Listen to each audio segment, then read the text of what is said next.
Dans notre grand rendez-vous mobile business aujourd'hui, Jérôme Bouteiller, le fondateur d'Écran Mobile. Bonjour Jérôme. Accompagné d'Amélia Newson-Davis. Bonjour Amélia, vous êtes la directrice paiement, messaging et identité chez Orange.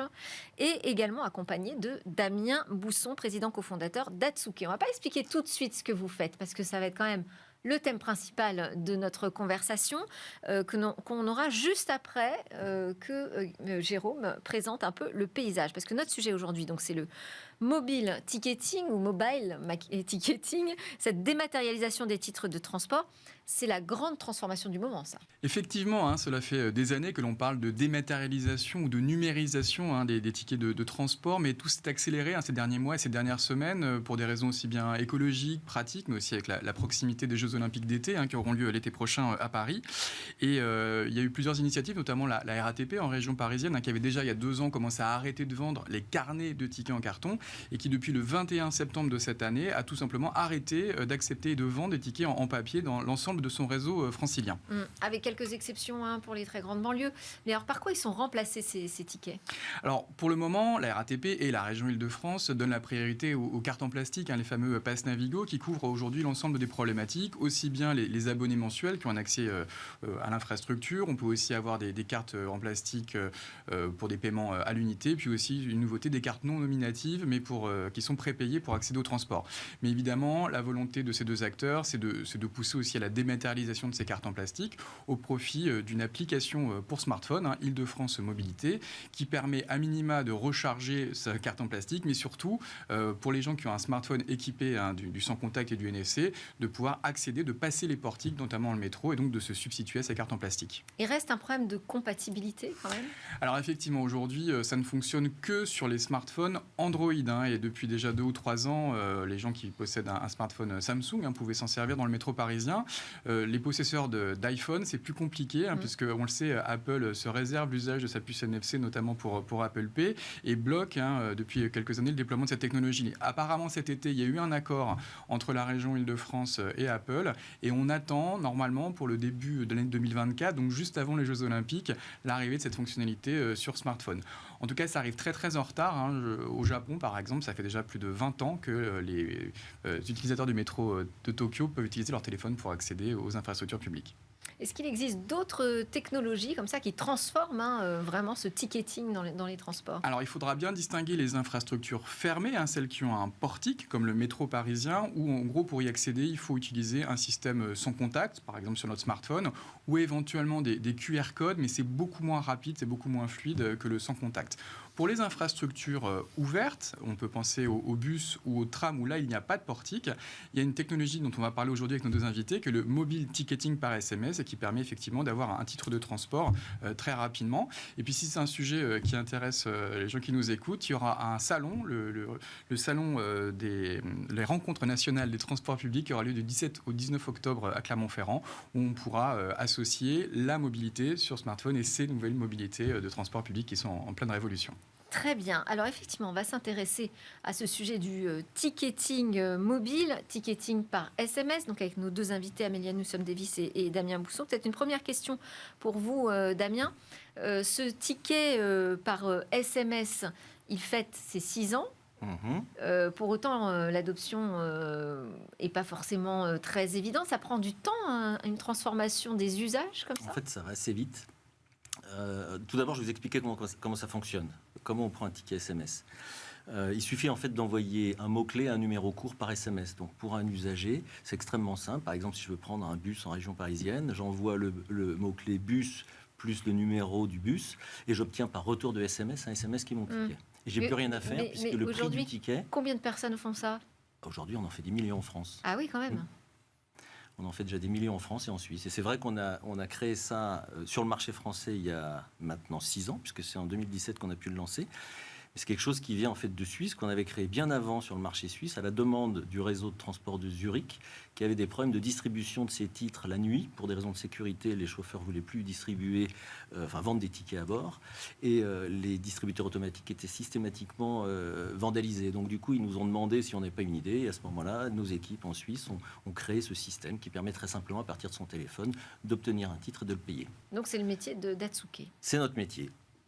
Alors un lancement qui s'est fait grâce à la loi pour la République numérique d'Axel Lemaire, donc en 2017 effectivement.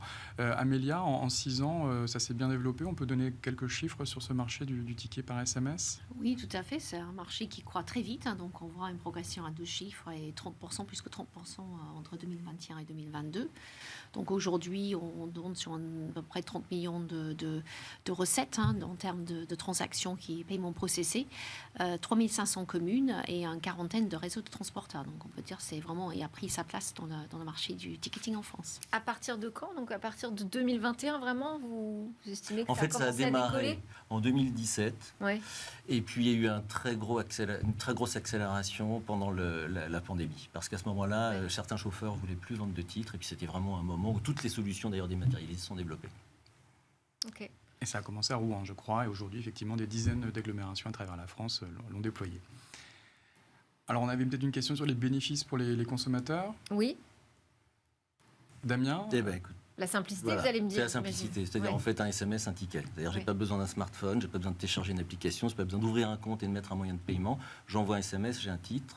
Tout le monde sait envoyer un SMS, tous les téléphones envoient un SMS. C'est la simplicité. Après, c'est vrai que on fait du volume, mais on adresse les titres unitaires. C'est-à-dire que nous, on ne répond pas à la problématique de l'abonné. C'est vraiment quelqu'un qui n'a pas de titre, il a envie de prendre un titre, c'est la plus facile façon de le prendre.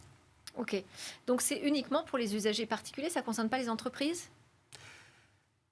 Je peux le prendre en tant que salarié d'une entreprise. Oui. Okay. Après, si j'ai un téléphone, alors là, vous rentrez dans des spécificités particulières de notre métier. Si j'ai un téléphone qui fait partie d'une flotte d'entreprises, il est possible que l'acheteur de mon entreprise ait décoché la possibilité d'acheter avec ma facture mobile. D'accord.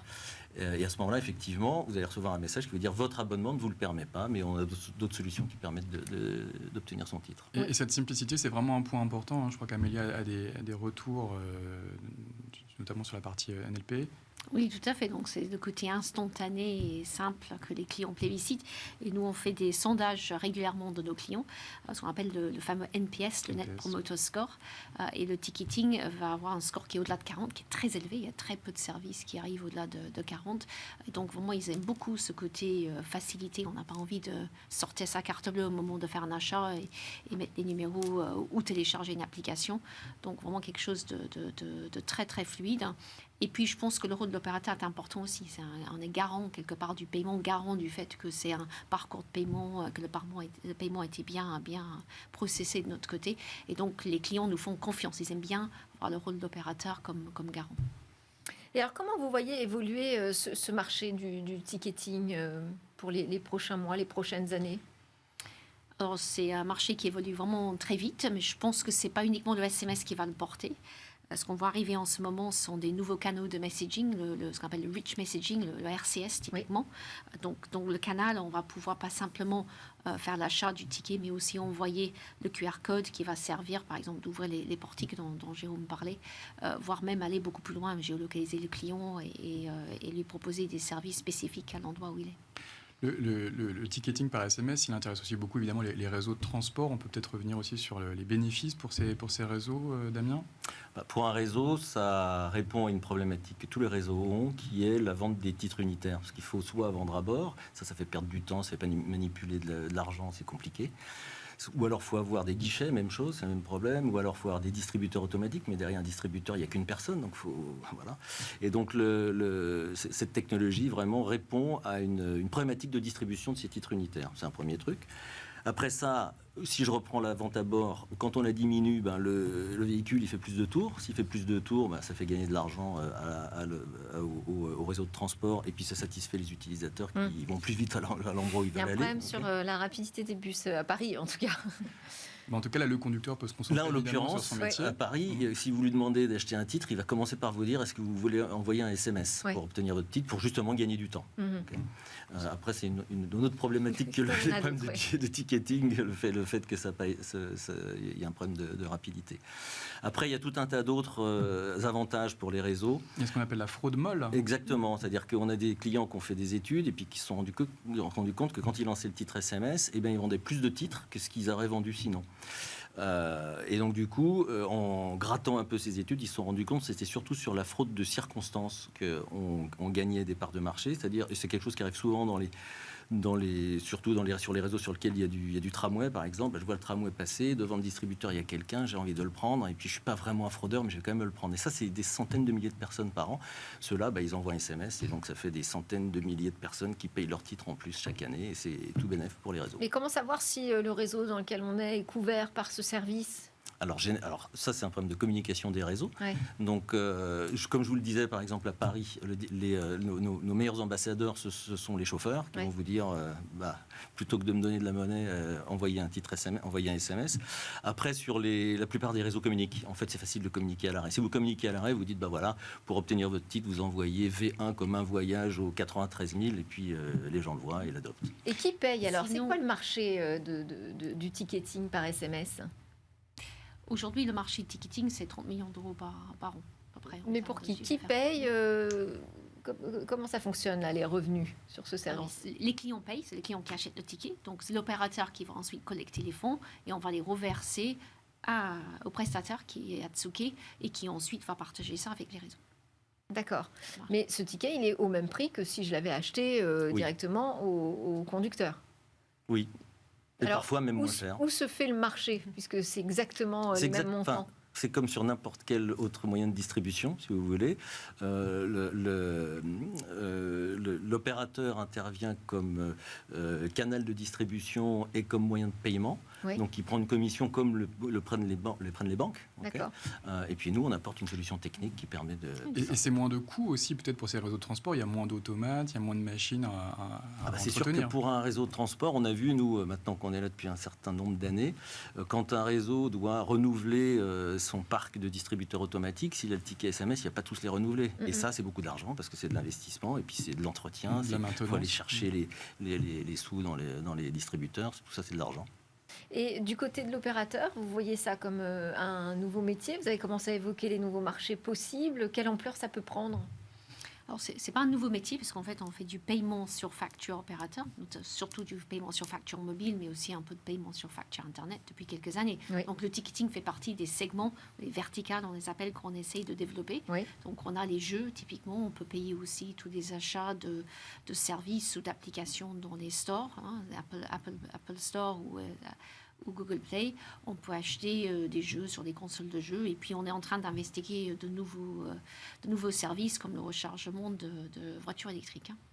Donc, au-delà de la billettique, il va y avoir aussi la billetterie, peut-être les parkings, et une volonté d'utiliser aussi cette fonctionnalité de paiement sur facture opérateur dans tous les aspects de la vie quotidienne ? Tout à fait, c'est plus qu'une volonté, ça existe déjà. Donc on a déjà la possibilité de payer son parking, la possibilité aussi d'utiliser le facture mobile comme un moyen d'acheter un billet à partir du moment que ce n'est pas plus cher que 50 euros. Oui, rapidement. Rapidement, pour les infrastructures fermées, est-ce que des innovations permettraient aussi demain d'accéder peut-être avec un QR code au métro parisien avec ce type de fonctionnalité ? Alors nous, on travaille beaucoup sur ces sujets parce que c'est vraiment un sujet important. Il se trouve qu'en France, il y a pas mal de réseaux qui sont fermés, ce qui n'est pas le cas en Suisse où on travaille beaucoup, et dans d'autres pays d'ailleurs. Donc on essaye de voir quelles technologies nous permettent, en gardant vraiment la simplicité du SMS ou du RCS, enfin du message, si vous voulez, le fait de pouvoir trouver le moyen d'aller émettre le signal qui va permettre d'ouvrir le portique. Merci beaucoup Jérôme Bouteiller, fondateur d'écranmobile.fr, d'avoir porté ce sujet sur les écrans de Bismarck. Damien Bousson, président cofondateur d'Atsuke, Amelia Newsom-Davis de chez Orange. Merci à vous pour vos explications. Merci. On termine Smart Tech avec les métavers. Tiens, Manon, ils ne sont pas morts, les métavers.